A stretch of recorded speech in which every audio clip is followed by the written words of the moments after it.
रोंदू बहू।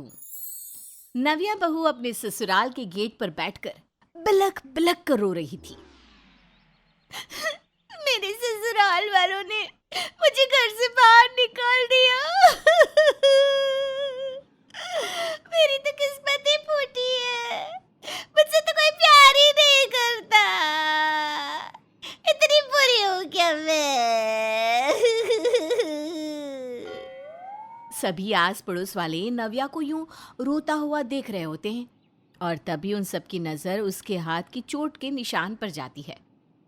अरे नव्या बेटा, तुम्हारे हाथ पर ये चोट का निशान कैसा है? बेलन लगा है जोर से। हे भगवान, बेचारी लड़की, इसके घर वालों ने इस पर बहुत अत्याचार किया है लगता है। हाँ, इसे बेलन से मारकर घर से बाहर भी निकाल डाला। कितने बेरहम लोग हैं। ऐसे लोगों को तो मार मार कर उनका भरता बना देना चाहिए। मुझे लगता है कि हमें पुलिस को बुलाना चाहिए।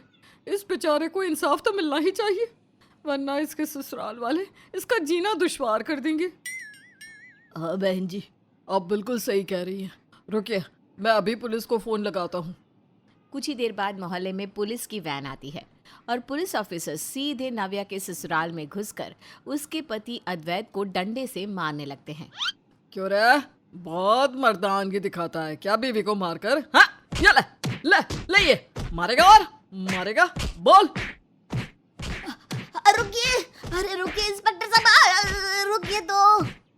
अरे रुक जाइए इंस्पेक्टर साहब, मत मारिए मेरे बेटे को, इसकी कोई गलती नहीं है।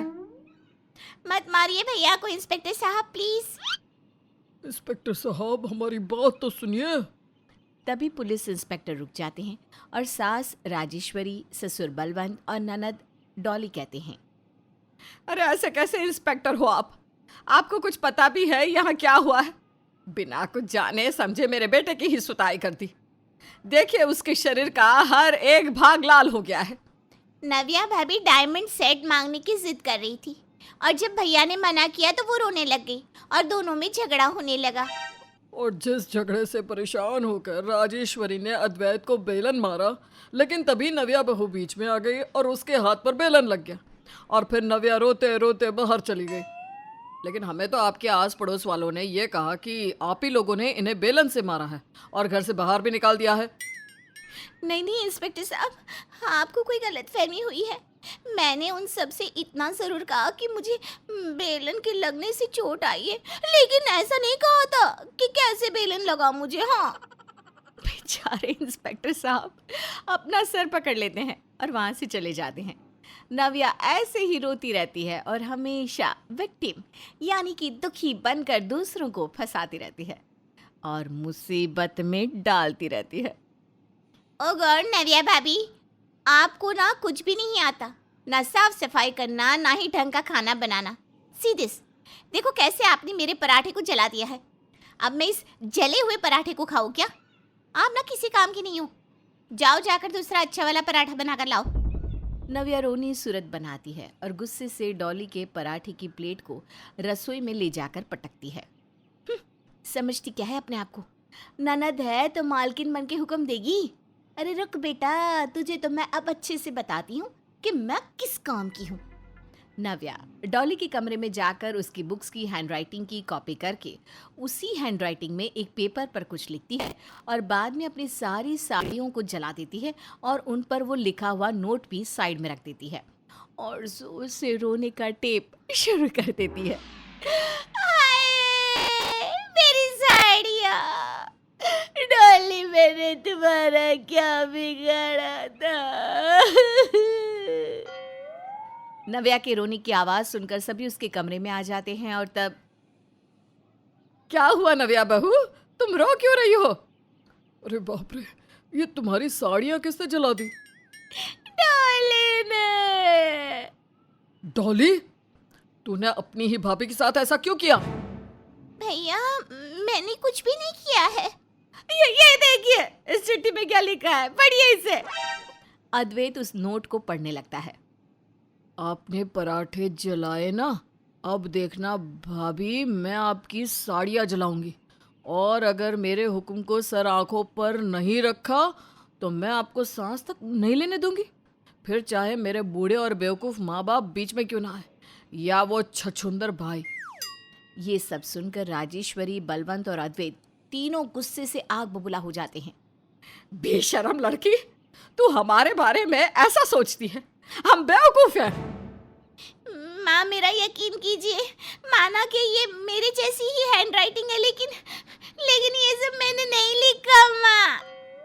और फिर इस तरह नव्या अपनी ननद को उसी के माँ बाप से पिटवा देती है और उसके मन को खूब शांति मिलती है। ऐसे ही रोने का ढोंग रचा रचा कर नव्या दूसरों को दुविधा में डालती रहती। एक दोपहर अचानक से नव्या की माँ कांता और उसके पिता केशवलाल आते हैं और बहुत गुस्से में होते हैं। समधन जी, आपको जरा भी शर्म नहीं आती? अरे मेरी भी एक बहू है, लेकिन मैं उसके साथ इतना अत्याचार तो नहीं करती। नव्या ने रोते रोते हमें वीडियो कॉल पे सब बताया कि कैसे उसकी तबीयत इतनी खराब होने के बावजूद भी आप उससे काम करवा रही हो।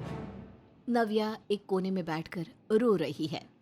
उसका सिर्फ सर दर्द हो रहा होता है, लेकिन अपने माँ बाप के सामने रो रो कर वो उनसे अपनी सास को और भी डांट पड़वाती है। देखिए समधी जी, समधन जी, पहले ही कह दे रही हूँ, मेरी फूल सी बच्ची पर इतने अत्याचार करना बंद कर दीजिए, वरना इसका अंजाम बहुत बुरा होगा। अरे लेकिन कांता बहन, मेरी बात तो सुनिए। कांता और केशवलाल वहाँ से चले जाते हैं और राजेश्वरी उनके डर के मारे खुद ही सारा काम करती और थोड़ा काम डोले से करवाती। अपनी सास और ननद को यूं काम करते देख नव्या बेहद खुश होती है। अब कुछ दिन बीत जाते हैं और नव्या का जन्मदिन आने वाला होता है। तभी वो अपने रोने धोने का नाटक करके अद्वैत को पूरी तरह कंगाल कर ढेर सारी शॉपिंग करती है और ऐसे ही अकेले में खुद से कहती है, कल मेरा बर्थडे है, कल तो मैं रो रो कर आंसू का समुंदर बहाऊंगी और अद्वैत से डायमंड सेट लेने का अपना मिशन सक्सेसफुल करके रहूंगी। आज तक मेरे रोंदू होने के नाते सभी ने मेरी मदद की है। आखिर रोना ही तो एक ऐसा औजार होता है जो हर किसी के दिल को पिघला दे। रोने की एक्टिंग से ही तो मेरी लाइफ इतनी सुपर्ब है।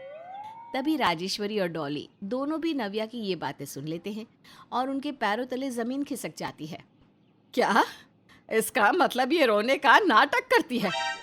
अब समझिए आप माँ, उस दिन भी भाभी ने मुझे आप लोगों से पिटवाने के लिए वो सारी चाल रची थी। ये हमेशा ऐसे ही विक्टिम कार्ड खेलकर सब लोगों को अपनी झांसे में फंसाती है और सिंपैथी गेन करती है। लेकिन अब नहीं, अब बस बहुत हुआ। अब कल देखना क्या होता है। राजेश्वरी और डॉली सभी घर वालों को, पास के मोहल्ले वालों को और नव्या के मायके वालों को नव्या की सच्चाई बताते हैं। और अगले दिन जब कोई उसे बर्थडे विश नहीं करता तब, ओ हेलो, आज सब खाने में व्यस्त हैं, मैं आप सबसे कुछ कह रही हूँ। अरे आज मेरा जन्मदिन है। अद्वैत, तुमने बर्थडे पार्टी के लिए होटल तो बुक कर लिया है ना? कम ऑन यार, आप सब मुझे विश तो करो। बहू, जाकर चावल उबालने को रख दो। माँ, पापा, भैया, चलो मैं कॉलेज के लिए निकलती हूँ, मुझे लेट हो रहा है। Bye, have a good day everyone. चलो, मैं अभी अपने दोस्तों के पास जाता हूँ। नव्या, चावल उबालने से पहले मुझे वो अलमारी में से मेरी नीले रंग की फाइल ढूंढ कर दे देना। लेकिन मेरा जन्मदिन। सभी अपने अपने काम में व्यस्त हो जाते हैं और कोई भी नव्या को बर्थडे विश नहीं करता। वो मोहल्ले में जाती है, वहाँ भी कोई नहीं करता। फ़ोन पर उसकी माँ कांता और पिता केशवलाल भी नहीं करते। इस सब से दुखी होकर वो असल में रोने लगती है। हमेशा से रोंदो बनकर नाटक करके सबको फंसाते आई हूँ, लेकिन आज पहली बार सच में मुझे रोना आ रहा है। मेरा जन्मदिन है और किसी ने मुझे विश तक नहीं किया, कोई मुझसे सीधे वो बात तक नहीं कर रहा। नव्या रो रही होती है, तभी वहाँ पर अद्वैत, राजेश्वरी, बलवंत, डॉली, कांता और केशवलाल आते हैं। रो मत नव्या, अब तुम्हें समझ में आ गया ना कि तुमने रोंदू बहू बनकर कितने लोगों को हर्ट किया है, परेशान किया है। अद्वैत, आई एम सॉरी। सभी उसे बताते हैं कि वो सब जानबूझकर नाटक कर रहे थे। तब नव्या सबसे माफ़ी मांगती है।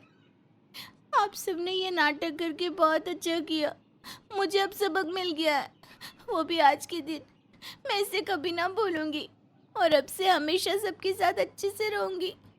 और नव्या अब एक नई नवेली नव्या बनकर दिखाएगी आप सबको। नव्या सभी के गले लगती है और सभी उसे माफ कर देते हैं। नव्या अपना बर्थडे केक कट करती है और पूरा परिवार एक साथ नव्या का बर्थडे सेलिब्रेट करता है।